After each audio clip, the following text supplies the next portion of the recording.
Hello, readers. Welcome to 20 Questions with Your Favorite Author, where we ask authors important questions like, why would you agree to be on this podcast?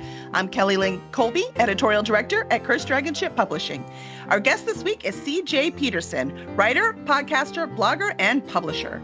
CJ is a 10-time award-winning multi-genre published author. Her books include Grace Restored series, the Holy Flame trilogy, and the Divine Legacy series for young adults and adults, where the characters cross over storylines. She has children's book series with the real-life adventures of Chief and Sarge, and she has much, much more. If she's not your favorite now, she will be after.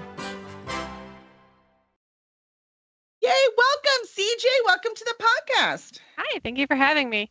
Yeah, it's been a while. We see each other at conventions, so we'd be like, I need to get you on the podcast. And then time would go by, and then I see you at the next convention. Hey, we need to get you on the podcast. And it just like never happened. So I'm so glad we got you on our we got you on our podcast. And when we had you on our podcast, I'm like, don't go anywhere. We need to schedule mine.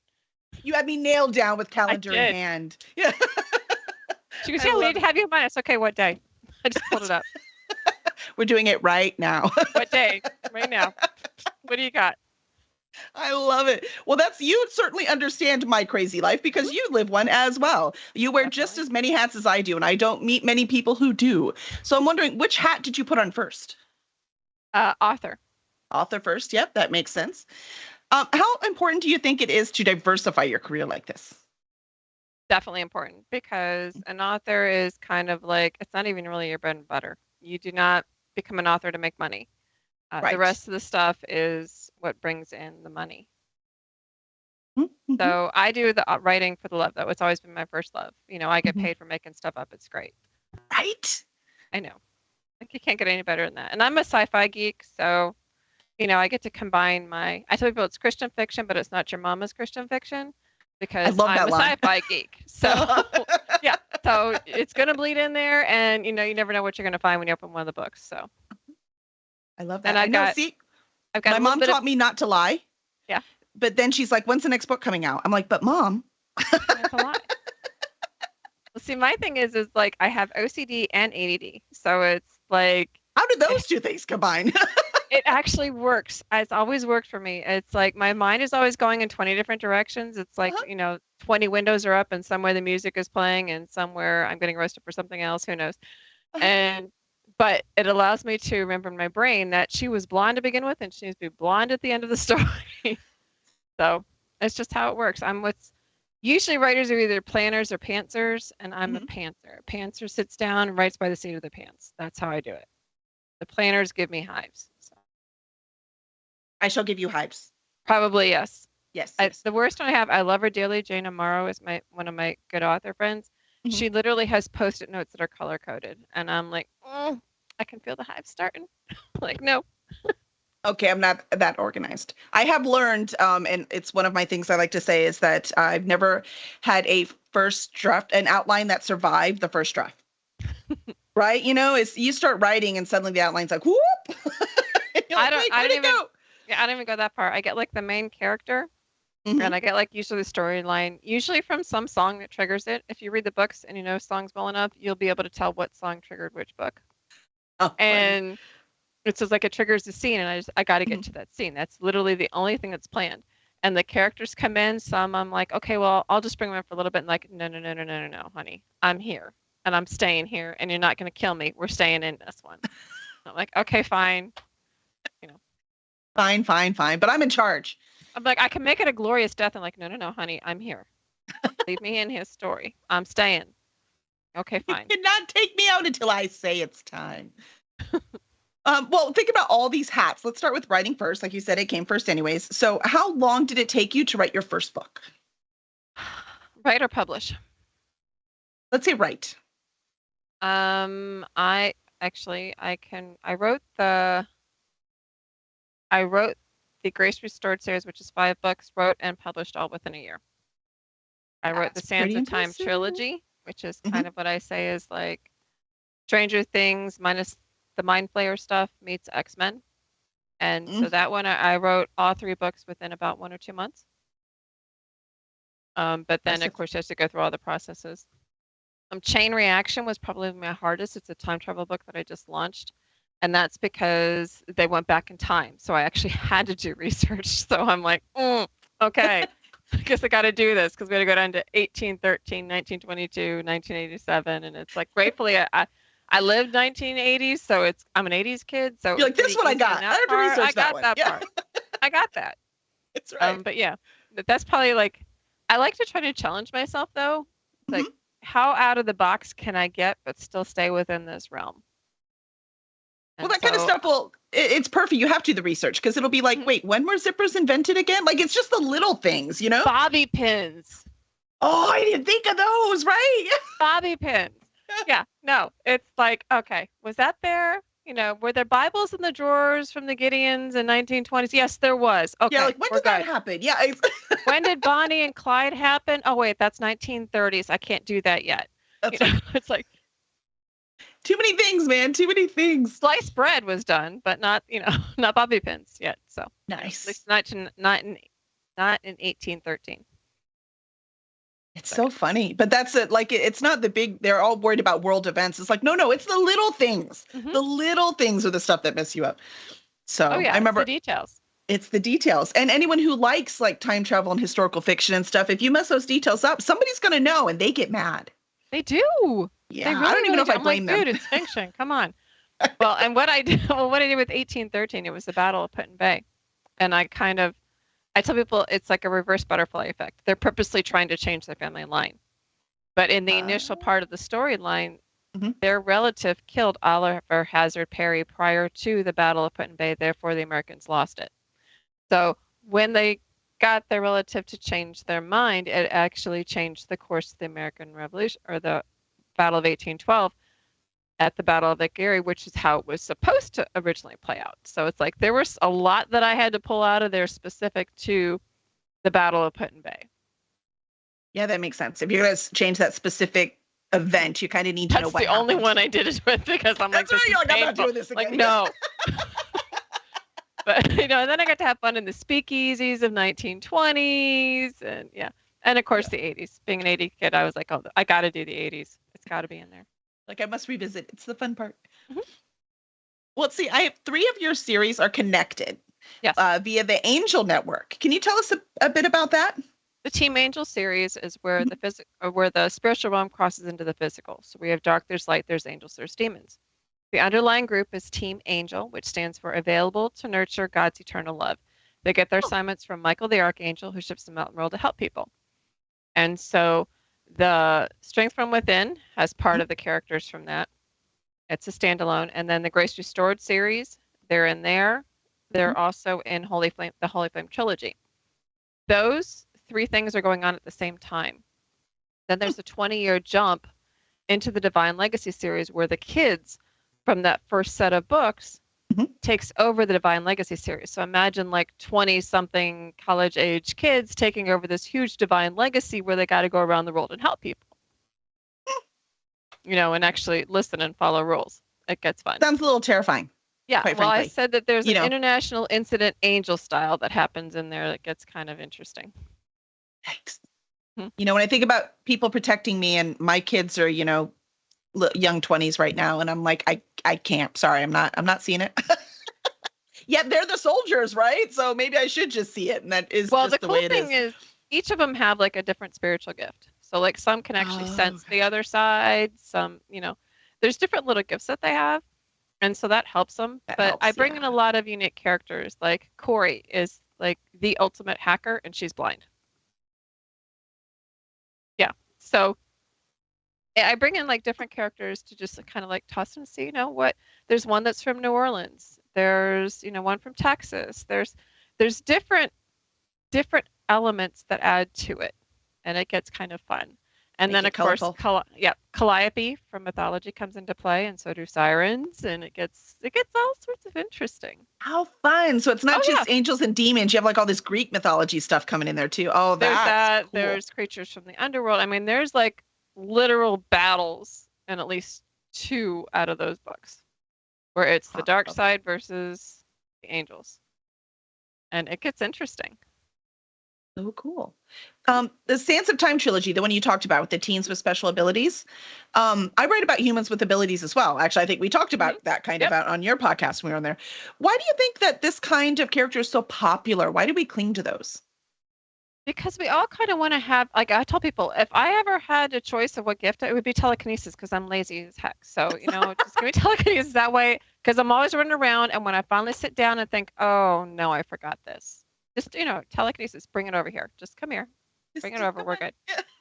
But no, it's kind of like it allows you to think beyond the natural realm.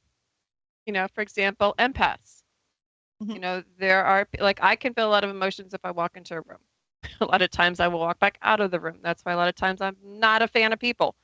So it's too people-y. There's too many emotions flying around here. Too much. Yeah. So there are some of those gifts, and then it's kind of like challenging the limits.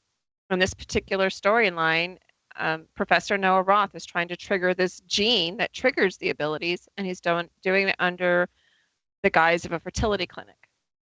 And so it's taken him like 20 years, and he's picking women with little to no family, and he's seeding the experiments. So if it succeeds, which it does 20 years after he starts, all of a sudden the mothers start dying of like natural causes. Oh. And so, yeah, basically 2 nurses figure it out. They can only take 2 out of the 4 babies that are currently born. So then they kidnap them, pull them out because they know they're going to be lab rats. Moms are already dead. Or save them. And so basically it's like a nurture versus nature at that point. Because does he get the rest of the children?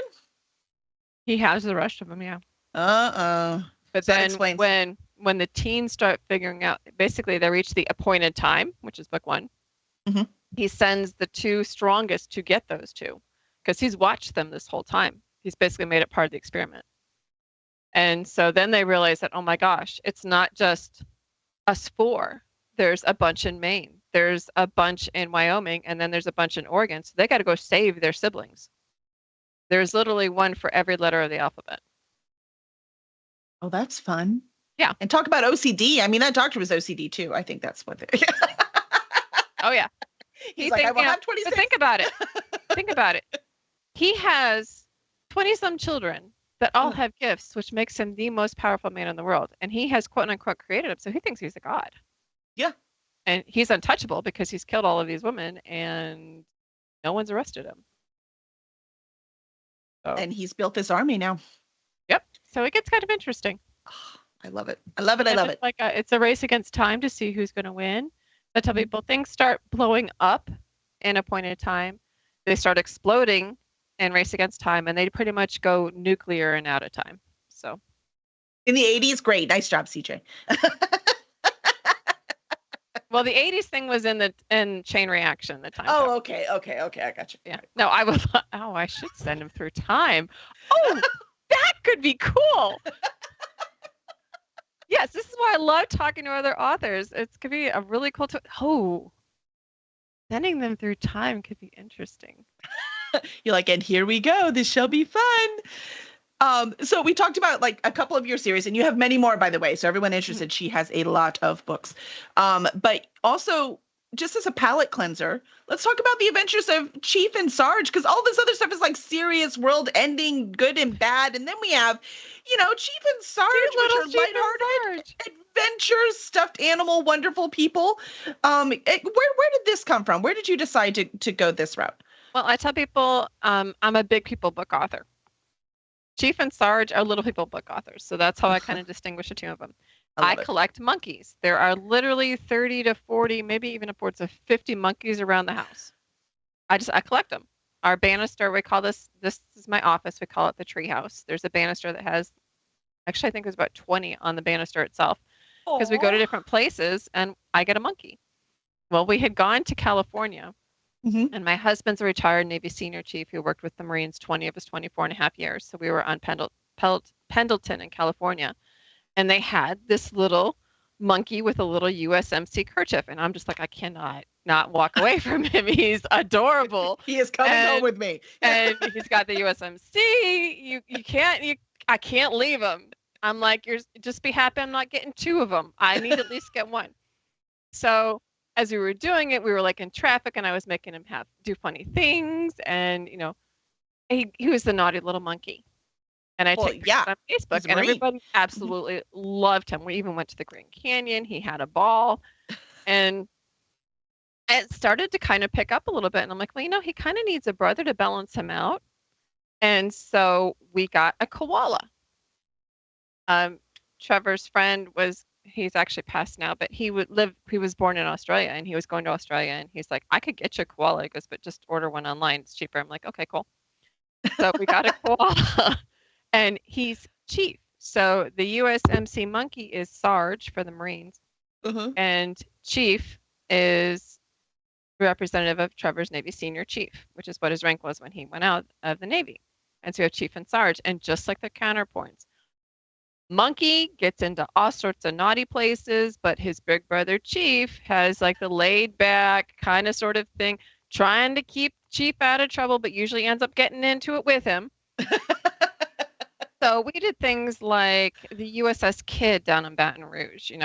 Imagine all these places that kids wanted to get into, but can't because they're blocked off. Oh, Chief in Charge got into that. We took pictures of it. People loved it. There was like this museum down there, like a history museum sort of thing. Oh, they had a ball on there. There were all sorts of places that we went to, NAS Jacksonville, NAS Pensacola. They got into the plains. They got, everywhere that kids can't get. And so they're like, you really need to turn these into books. I'm like, okay, fine. We took them on not one, but 2 cruises.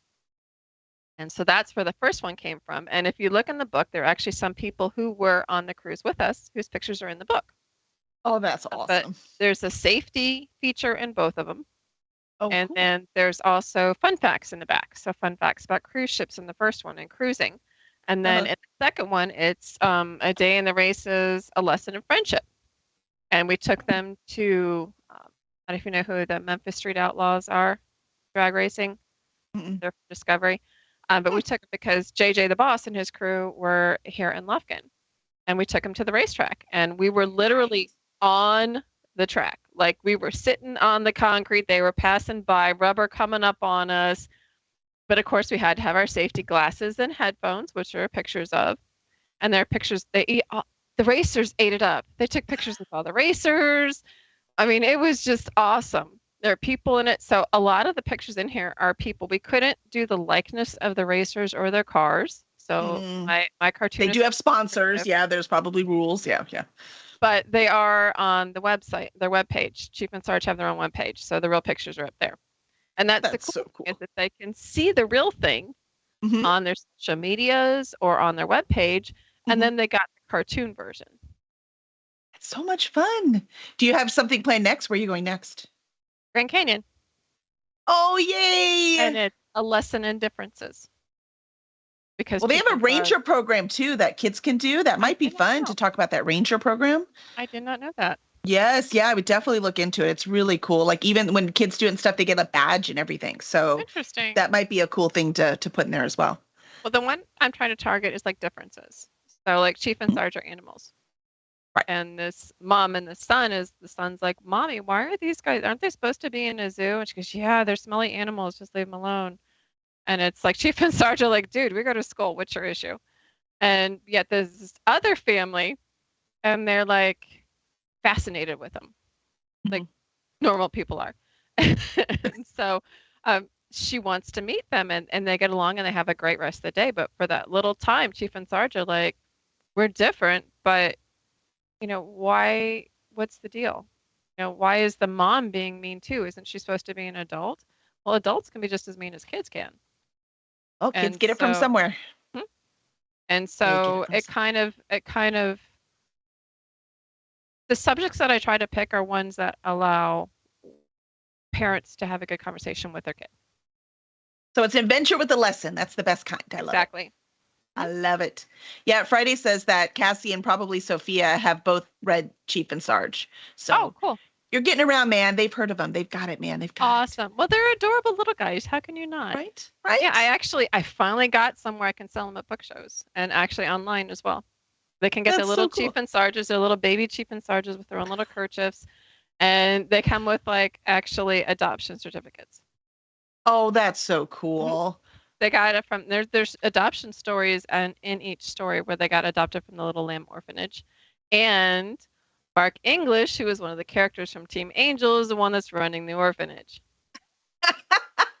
So connect it all together, man. That's right. Connect it all. It always gets connected in the brain somewhere. I think that's a pantser thing too. That's why you can write as a pantser, because it's all connected in there anyways. But that's the whole OCD and ADD sort of thing. So like the OCD has a list of literally all the characters. And that allows me to keep everybody straight. But the ADD allows me to take the story wherever it wants to go. Wherever it goes. Well, wherever the characters want it to go. That's awesome. Because that happens. I love it. Well, we could talk about your books all day. Because seriously, like if you go to the Amazon page and see J. Peterson, there's a bazillion. I do have one more thing to talk about. No, go ahead. Mind. Yeah. Each year, Texas Sisters Press, our publishing company, puts out. I'm talking about them too. Okay. Do you want me to wait till then? No, go ahead. Okay. There are no rules on this podcast. Okay, perfect. We put out an anthology, and we try to find some very unique stories. The only rule is it has to be 3,500 to 7,500 words, holiday themed, family friendly. So we've had everything from a kaiju Christmas to Santa versus Satan to Peter running amok to Santa's everywhere to a psychotic elf to, I mean, we've got like everything. This year's a little bit more toward the heartwarming sort of story, but this year is actually I connect my stories to the different storylines. So nice. The initial story that I wrote for my very first one was Christmas Angels, which is attached to the Teen Angel series, but it was too long. So I had to turn that into a novella. But the story that I wrote for that year is going to be attached to the book I'm writing for this year called Tested by Fire. And so the main character, part of her little story is in there. And then for the next one, it was Ben is one of the nurses who takes one of the kids to safety. Okay. And it has to do with his family when he was a teen. So it kind of gives you a little more insight into him.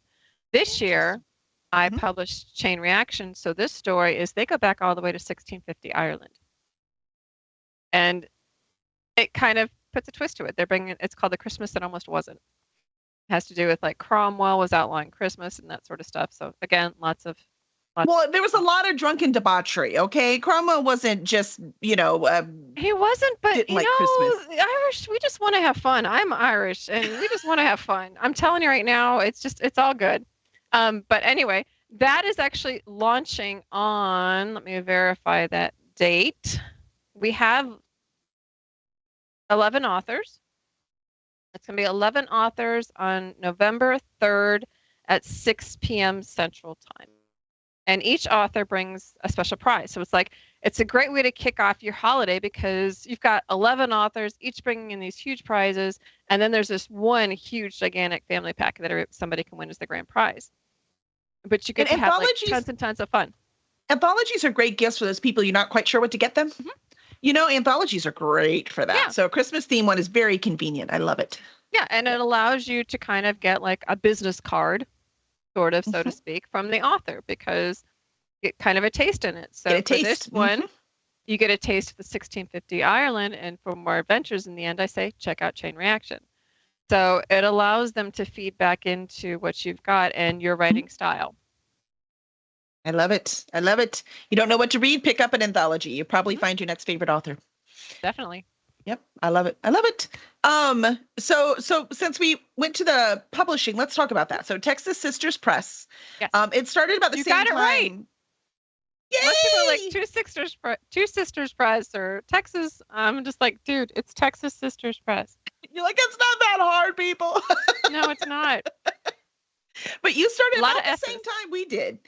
That might be why it's a lot of S's, but I like it. I like alliteration. I know they say don't do it, but I like it. So I think they're wrong. But it started about the same time. That's right. December of 2019. Yeah, and we were July 2019. Yeah, so see, we started about the same time. So what do you specialize in? What is the specialist for your press? Clean reads. Is the best way I can put it. Basically, my books tote the line regarding violence. There's no foul language, no over-sexuality. There's I have some violence on mine, but mine toed the line on where the violence line cuts off. Basically, my sister and I started it. We founded it. I've taken it over this year, but we founded it in 2019. And our basic rule of thumb is if our mother at the time, who has since passed away, but if she could read it, she was 86-year-old Southern Belle, and not blush, we were good. And that was our line. I love it. I love it. But it's kind of painful because we were both indie authors. And as you know, sometimes when an indie author comes in, they got to cut corners because of cost, but they cut it on like the cover or they cut it on the editing. And it's like that hurts the author community as a whole. Yep. You know, pay for the cover, pay for the editing. It's going to be worth it in the end. And it helps, you know, indie authors have a bad name and I don't know why. And it's like, there are so many great books out there from movie producers. If you're listening, come find us. We've got them. I've got a ton right here. We can set you up. We know lots of publishers. I could set you up like you have no idea. But, you know, there's all these remakes and it's like, stop doing remakes. Well, they're probably afraid to touch some of them because some of the books that they've gotten. So we say we use quality books for the family. We make sure that the cover art is good. We make sure that it has to be fully edited before it reaches us. And it has to be a good quality book for the family to read. And that's kind of how we make the line. I love it. That's a great specialty. I remember once there was an author I met and she was very nice and I loved her. And I brought my daughter, who's 12 years old, and she was writing paranormal romance. And I was like, yeah, you know, would it be fine for like my 12-year-old? She's like, oh yeah. And then, so my 12-year-old started to read it. I was a bad parent. I did read it first. There was some very graphic stuff in there. My daughter was like, Mom, because we're close, right? She's like, Mom. I was like, oh. I'm like, this is not. No. Why would you lie to me just to get a sale? Because now, you know, like I wouldn't touch anything you write at all. Where you could have just told me, oh no, I would wait until she's an adult. Then I might have bought all your books and then I could read them, right? But by saying that, so I like that that's safe. We know that if we get something from Texas Sisters Press, I can give it to my 12-year-old who's not 12 anymore. Maybe. You kind of got to catch it in there. I was a youth group leader for 18 years. I wrote it so if any of my youth group kids picked it up from 8th to 9th grade and up, they'd be fine. Yeah, that's kind of my bar for my books. And I said, my books toed the line on the violence. It's not anything worse than they've probably seen on TV. But if you are, I've had a lot of actually homeschool parents who've read them and handed the books to the kids because they bring up subjects that allow them to talk. I'm not afraid to tackle certain subjects like abortion. The international incident angel style that I mentioned earlier has to do with sex trade. So there are a lot of subjects that I'm not afraid to touch. I'm not afraid to check them out and say, okay, this is what my view is. I mean, as a Christian, things are going to happen to you regardless if you're a Christian or not. It's how I deal with it that's different. Yep. And that's what I show in the stories. And I also do, like I said, one of them was abortion. There was a 15-year-old that got pregnant and she was just like, you got to help me. My parents want me to have an abortion. And you got to actually see the rest of the story because basically the parents ended up raising the child and that child ended up marrying one of theirs. And so you got to see like the rest of the story. Had the child been aborted, they wouldn't have had their daughter-in-law. So it kind of gives you like the full picture. And the fact that it spans over 20 some years allows you to see like the rest of the story of the characters from the first part of the series too. You can see what happens. Yep. I like it. So why did you take the plunge from publishing just like your work and your sister's work to publishing other authors' work? Again, it's the thing of trying to get the quality books. And a lot of times authors have a really hard time finding a publisher, period. They're like, it's brutal. I wouldn't say a lot of the time. I'd say all the time. Yeah. Well, we're a hybrid publishing company. We do not make that a secret. We're very transparent on what we do and what we don't do. If you go to our submissions page, literally says what we do, what we don't do. That's right. Price list. You're hiding nothing. Yeah, exactly. Nothing is getting hidden. But it allows us to be able to help some authors that may or may not be able to find the publisher. The other thing we do is I take them through a marketing and branding course. So I set them up. Some places will give them like a 90-day thing that says this is your marketing plan. How many authors actually read it? I literally sit down with them and they get about 10 hours worth of Zoom for free. And we go through and I streamline their social media. We give them ad ideas come Christmas time. I'm like, okay, what do you guys want to do with the holidays? These are your last dates for delivery for your ads. Some of them I teach Canva. Some of them have had to actually make manuals on how to use social media. So they range anywhere in there. Yep. But it's like sometimes, authors forget that there are two sides to this. Yes, writing the book is great, but if they don't know who you are, they're not going to. Nobody can find it. It doesn't matter how good the book is. Yeah. When I published my first book in 2012, 2013 of October is when I was invited to my first Indie Author Day, and I had several books out already by that point. And one guy came up to me afterwards because I was one of the speakers and said, I didn't know who you were until today, so I bought all of your books. And I should have been rejoicing, but I was cringing at the first part of that sentence. He didn't know who I was. So I made it my goal from that point forward to make it difficult not to find me on the internet. So if they don't know who you are, they won't find your books. Yeah, but that's another lesson too, though. Speaking at these events is how you can meet new people. Mm-hmm. And it's not just podcasts, yes, book shows. If you are a sci-fi, fantasy sort of author, Comic-Cons. Oh yeah, love our conventions, man. Yes. Yeah, and we've seen each other at lots of conventions. We probably have spent more time together at conventions than at writer events at this point. So I'm wondering what. No, I like it. I love it. So what do you wish you could change about the convention experience? Because there are awesome things like meeting new fans and, getting that stuff in and getting your work out and meeting other, people there, period, right? Other vendors and stuff. I love doing that too. But what would you change about it? Well, considering the fact that I help with a lot of Comic-Cons, I can change parts of it I can't change. From my own Comic-Con experience as a vendor itself, you have to get from around the back of the table. A lot of times when I first started, I was painfully shy. People are like, oh, no way. I'm like, no, I am. Like, honestly, painfully shy. Like, hold on, let me give you side eye. Yeah, no. Like, the first few book shows and stuff that we went to, I literally hid behind the table and let my sister go out and bring them to us. And even then, I hid behind my books. Yeah. No, she is not. She's not, no. But once we started going to the Comic-Cons, I'm like, oh my gosh, these are my people.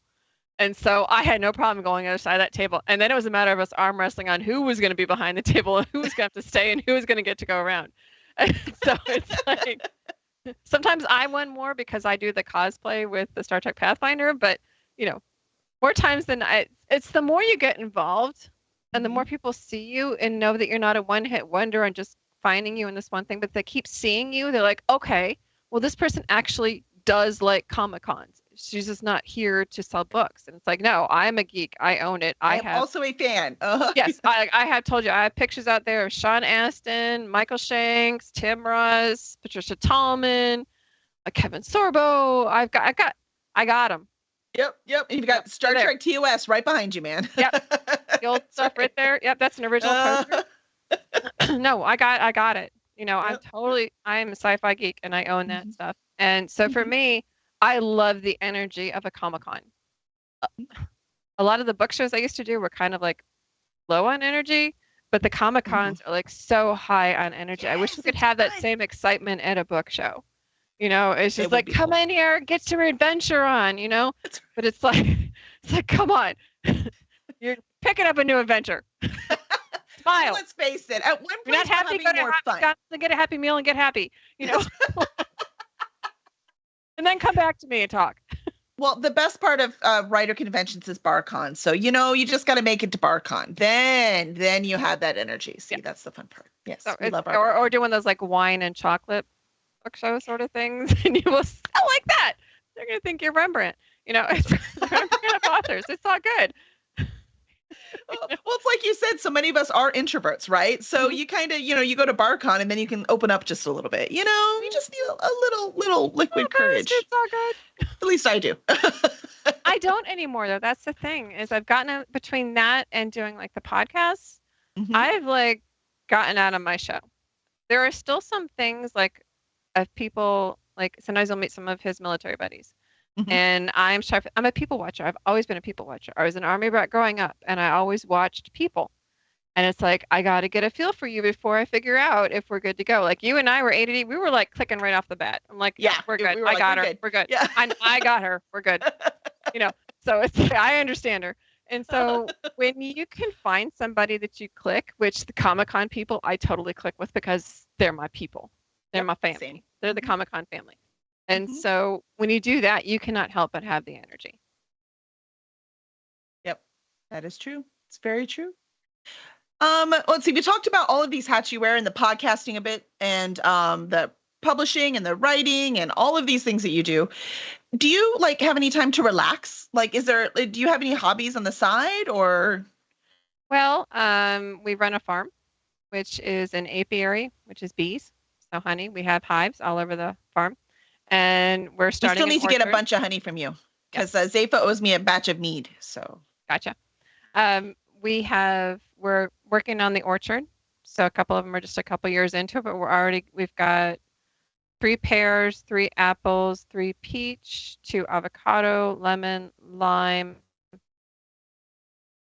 Well, the apples grow down here. I thought the apples trees all over the place that we're kind of growing here and there.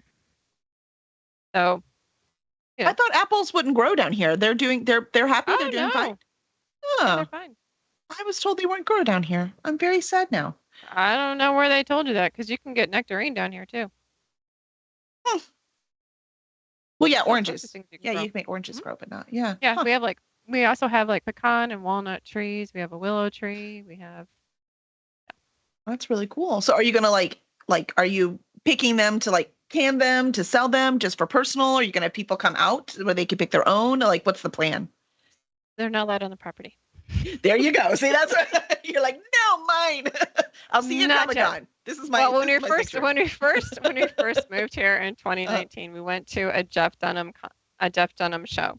We left literally Thursday at 3:00. We got back Saturday at 3:00.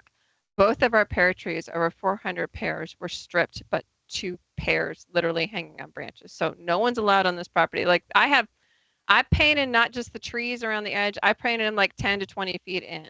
And I have signs. We have cameras everywhere. I'm like, you are not allowed on my property. That's horrible. Why the heck would they go and steal all the darn pears? Have no idea. And so I called the police. Yeah, I would too. You called the police on pears. I said, that is no different than somebody stealing an acre of corn from a farmer. Just because our crop is on tree does not mean it is not any less a product. Because we were going to turn that into pear honey. And it also means they knew that you wanted it because they waited for you to leave and took all of them. It's not like they're like, I just need 4 pears. 2. They left 2. They probably didn't see him. I don't know. I was so mad. We went to the Lowe's. And we found this big guy. And I'm just like, we're looking for no trespassing signs. And he took us to the aisle. I grabbed like 6 of them, put them in the car. Oh, dang, she ain't playing. I said, no, someone stole my pears. They're not doing it again. And they haven't. Oh, they have that's not.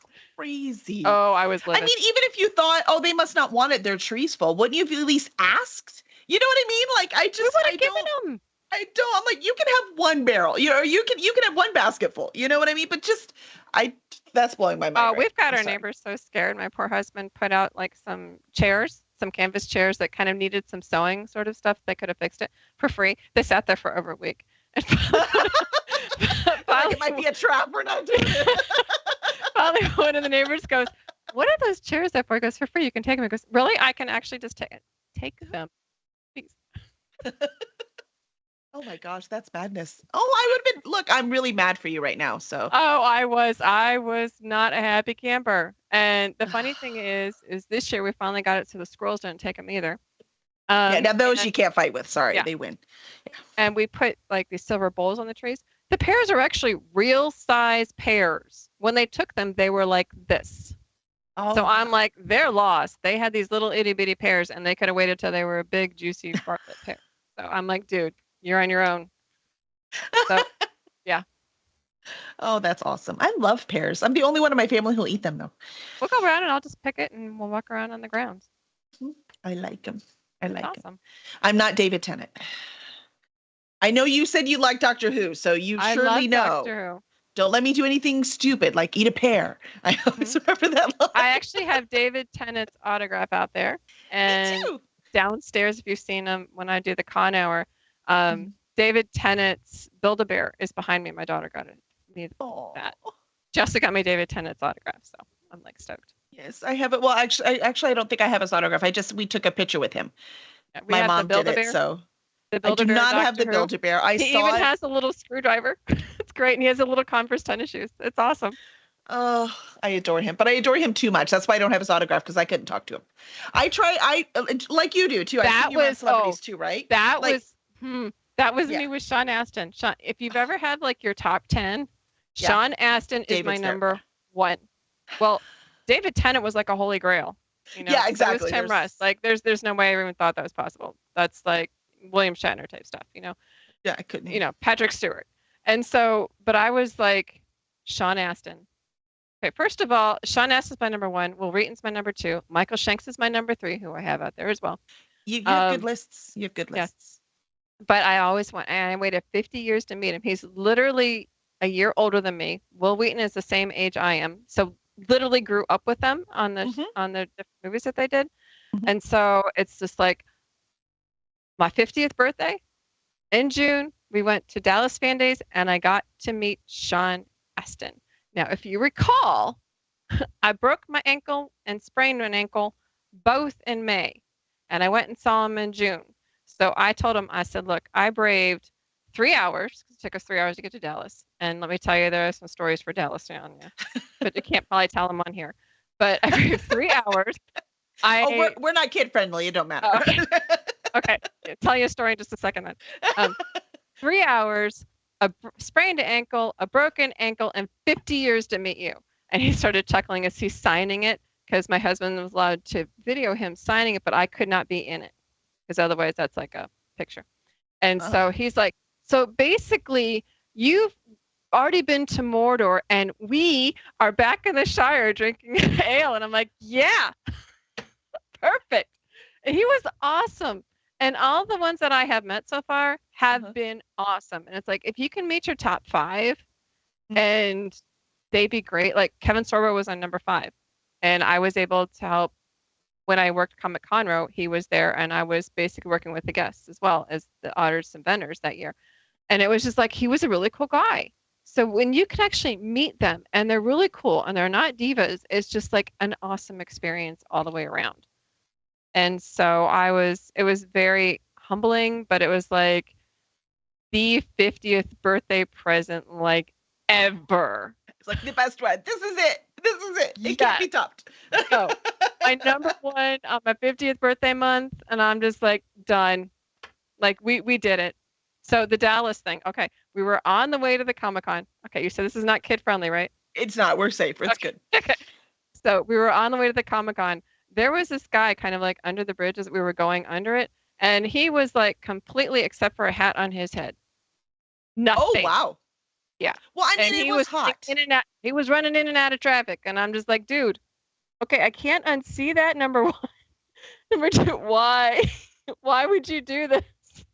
But he had his head covered, so I'm like, were you not afraid the rest would get sunburned? Just like, maybe he was just trying to keep the sun out of his eyes. He had to see to dodge traffic, So what I did was I called Greg Kelso from the Con Hour, because he's my Con Hour buddy.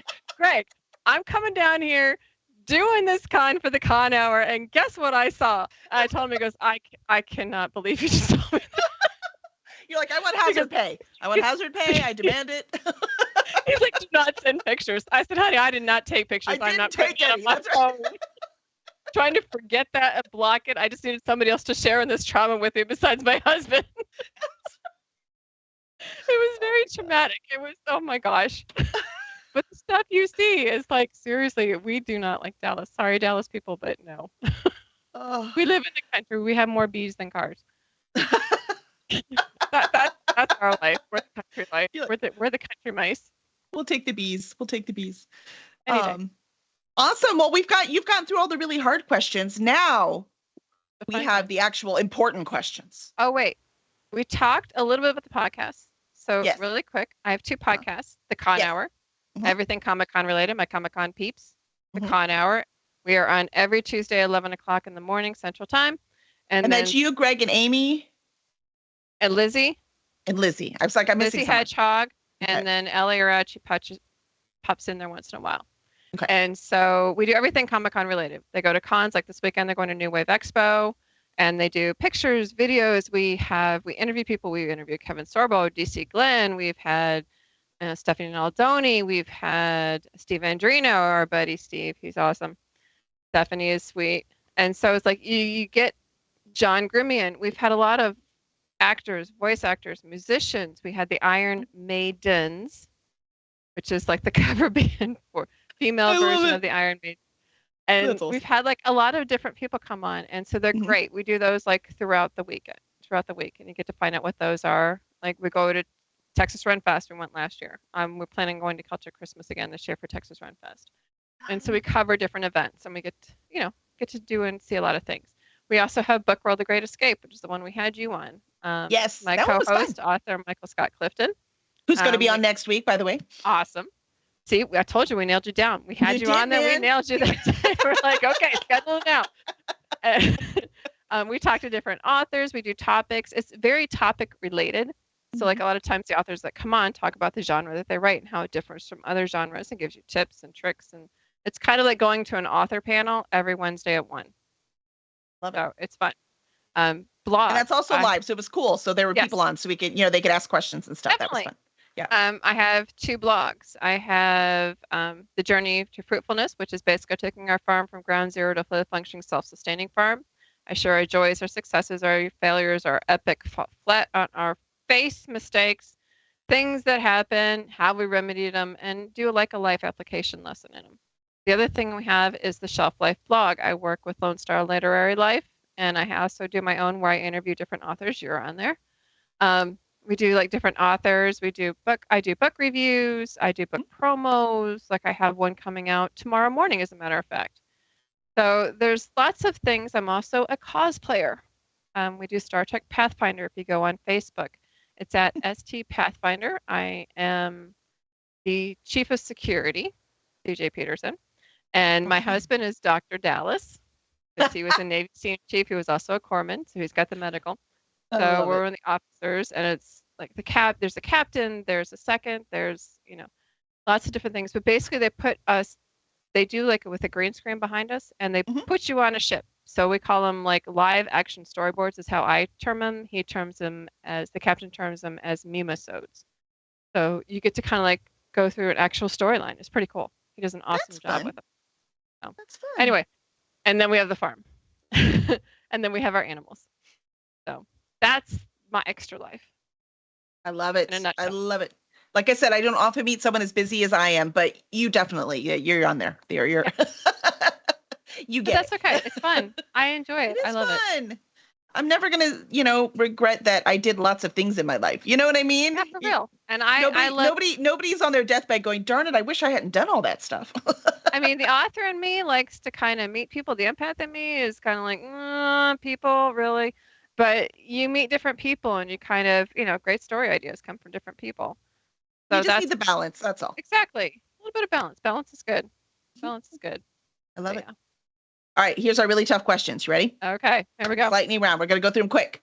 What is your favorite flavor of ice cream? Reese's Peanut Butter Cup. Can zombies climb? It depends on if they've already been named prior to the climb.